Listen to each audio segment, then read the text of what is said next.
It started in my office on a Tuesday morning when my son Daniel walked in without knocking. He didn't say hello or ask how I was doing. Instead, he leaned on my mahogany desk and declared, "I own rights to your company." Not asking, declaring. I set down my coffee and looked at him. 28 years old, wearing a suit I'd probably paid for during college, standing in the logistics company I'd built from nothing over 30 years.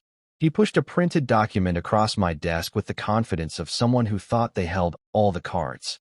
"I helped with ideas when I was in college," he said, arms crossed. "That makes me a co-founder.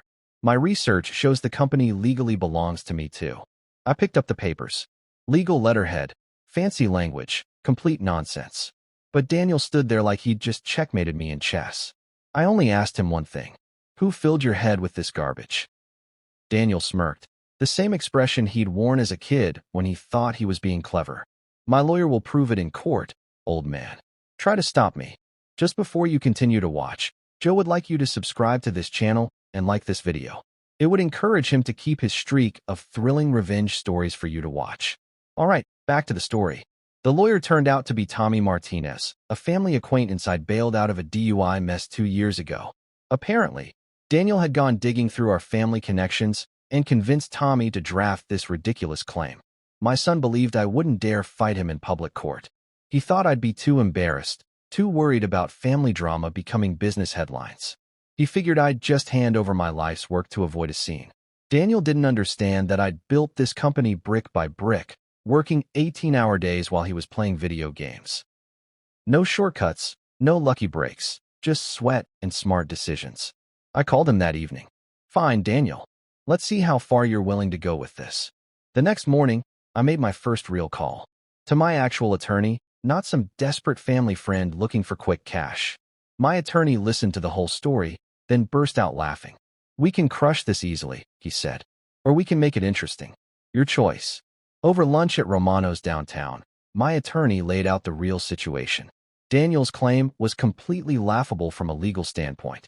Tommy Martinez had cobbled together a document that wouldn't hold up for 5 minutes in real court. But my attorney had a better idea. "We could use his arrogance against him," he explained, cutting into his stake. "Let Daniel believe he has leverage.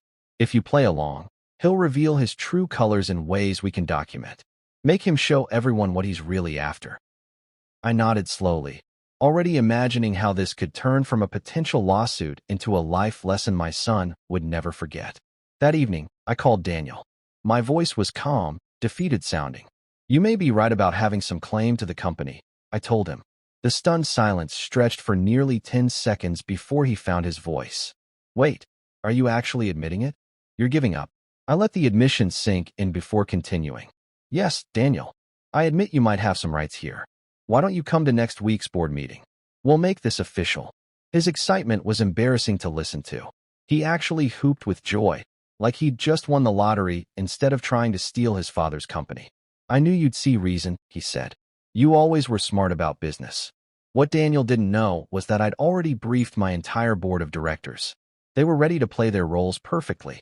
The stage was set for a performance he'd never forget.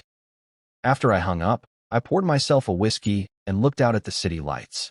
30 years of building something meaningful, and my own son thought he could just walk in and take it. The board meeting was going to be very educational.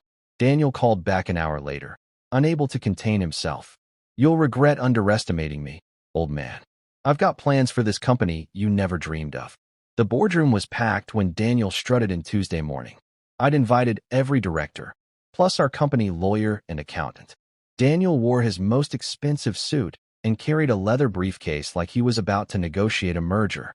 "Ladies and gentlemen," I announced, "meet Daniel, the man who claims ownership of our company." He shook hands around the table, introducing himself as the future of this organization. The board members sat stone-faced while Daniel launched into a 15-minute speech about modernization, rebranding, and his vision for expanding into new markets. He paced around the room, gesturing wildly, completely oblivious to the skeptical stares. When he finally finished his presentation, I started clapping slowly. "Congratulations, son. The board has unanimously decided to give you an official title." Daniel's eyes lit up like Christmas morning. "CEO? President? Chief Public Image Officer," I announced.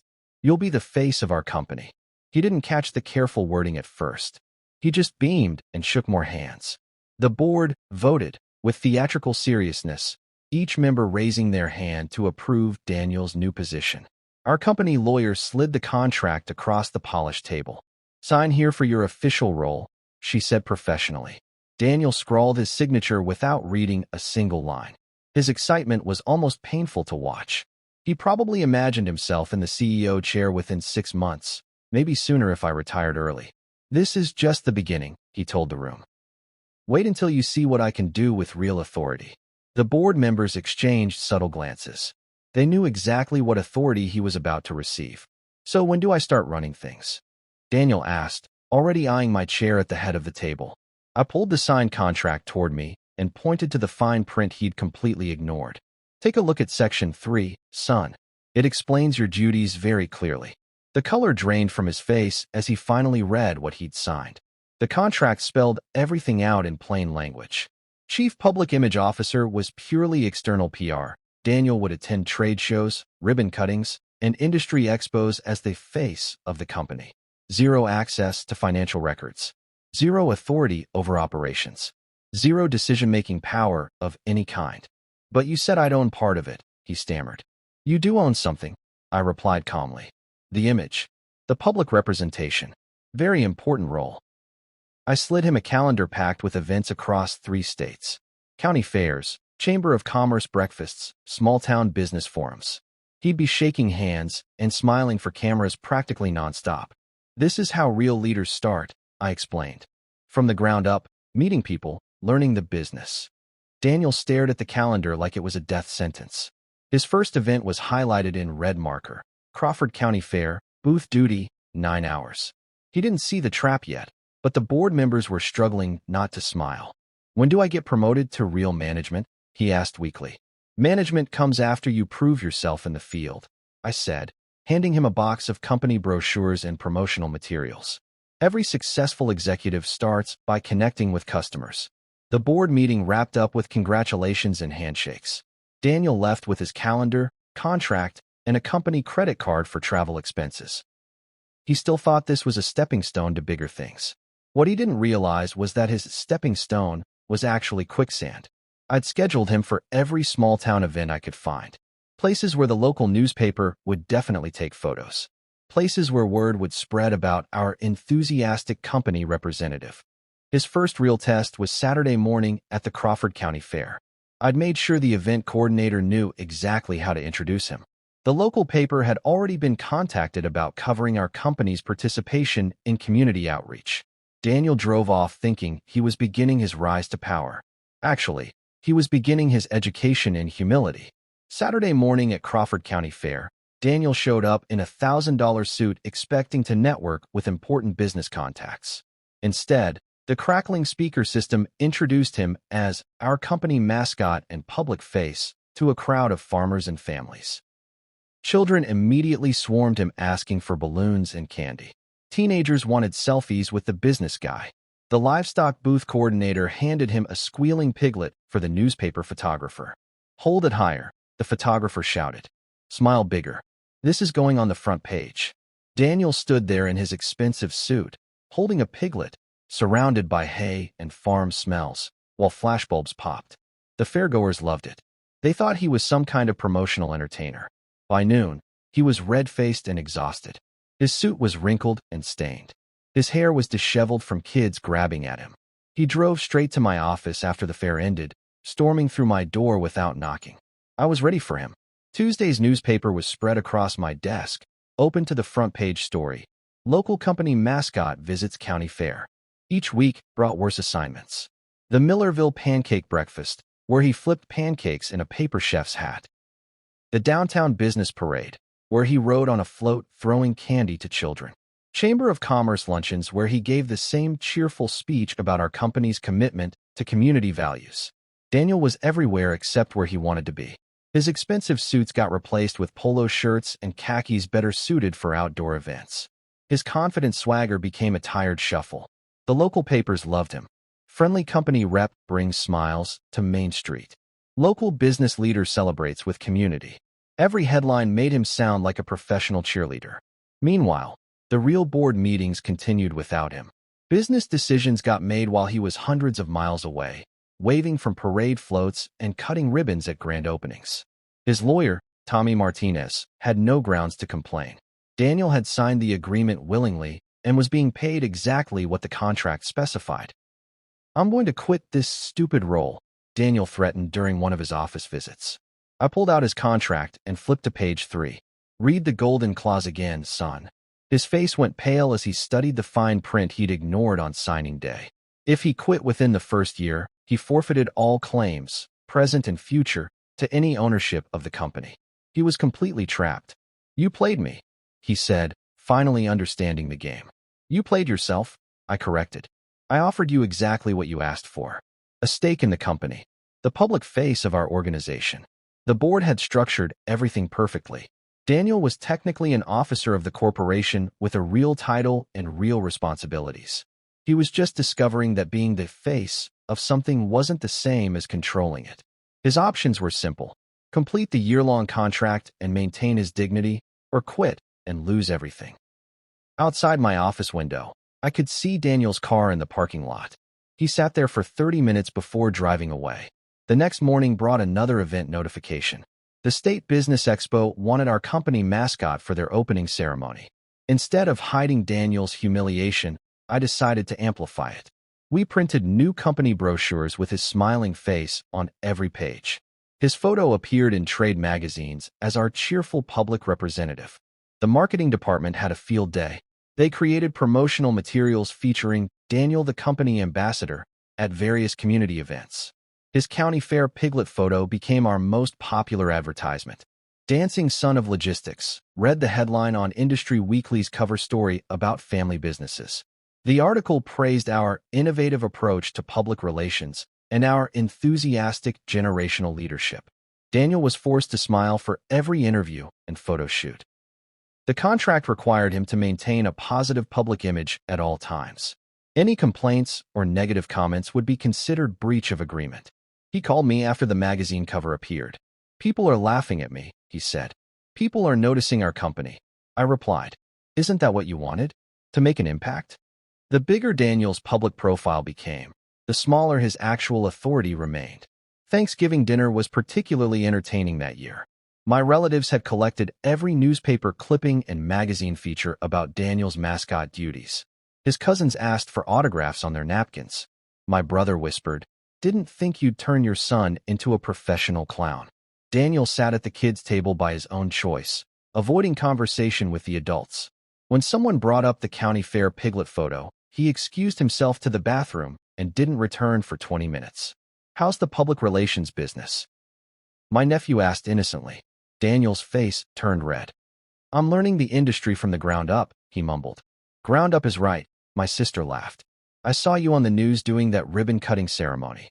Very enthusiastic scissors work." I sipped my coffee and watched Daniel squirm through dessert.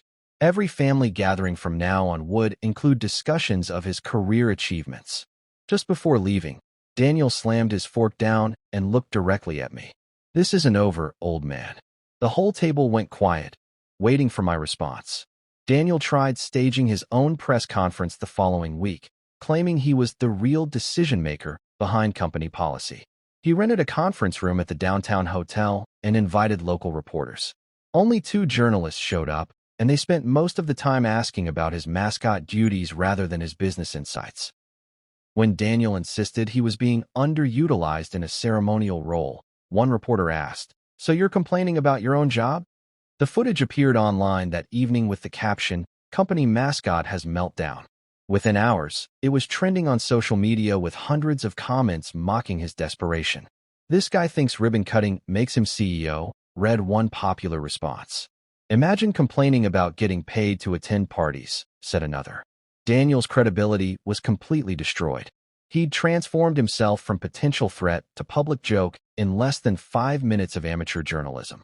He barged into my office the next morning, demanding action. "Cancel this contract immediately," he shouted. I reminded him calmly that the contract had been filed with the Secretary of State as an official corporate agreement. "Nullifying your position requires unanimous board approval," I explained. "Want to petition them for release?" Daniel spent the following weeks approaching each board member privately, begging them to end his contract. What he didn't know was that I'd asked them to record these conversations. The recordings were gold. Daniel alternately threatening, pleading, and bribing our directors to free him from his obligations. His desperation was obvious, and his lack of business understanding was embarrassing. "I'll split my inheritance with anyone who helps me," he promised our treasurer. "My father's losing his mind," he told our legal counsel. "This whole thing is elder abuse." Each recording circulated quietly through the company. By Christmas, every employee knew exactly what kind of person Daniel really was. His reputation was completely demolished. One director approached me privately.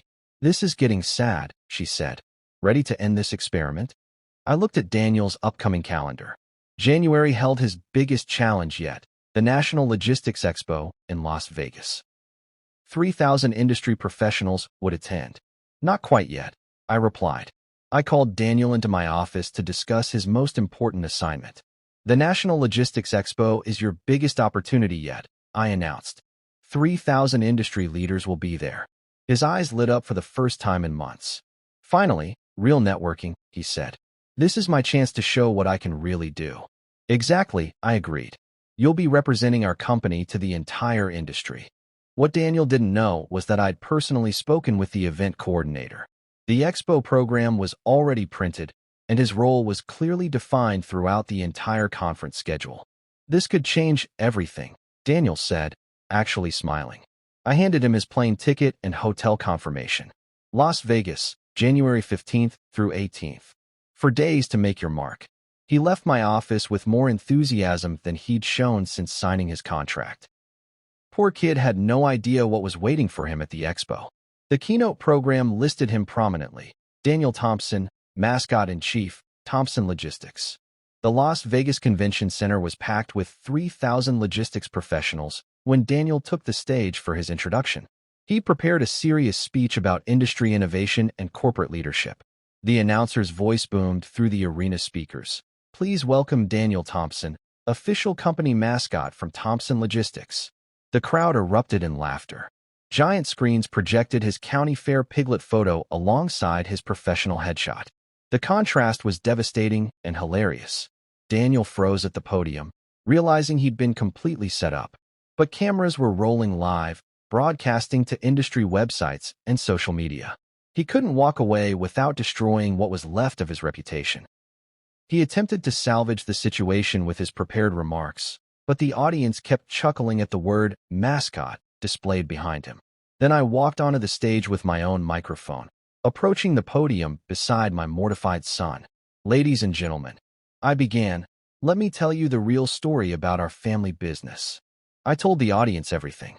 How my son had claimed ownership of the company without lifting a finger to build it. How we'd given him exactly what he demanded: a stake in the business as its public face. He wanted rights to the company, I explained to the captivated crowd. So we made him our chief public image officer. He represents everything we stand for: enthusiasm, dedication to community service, and willingness to get his hands dirty for the business. The audience loved the story. They understood the lesson being taught. Business ownership comes through work, not entitlement. Daniel has visited 47 community events this year.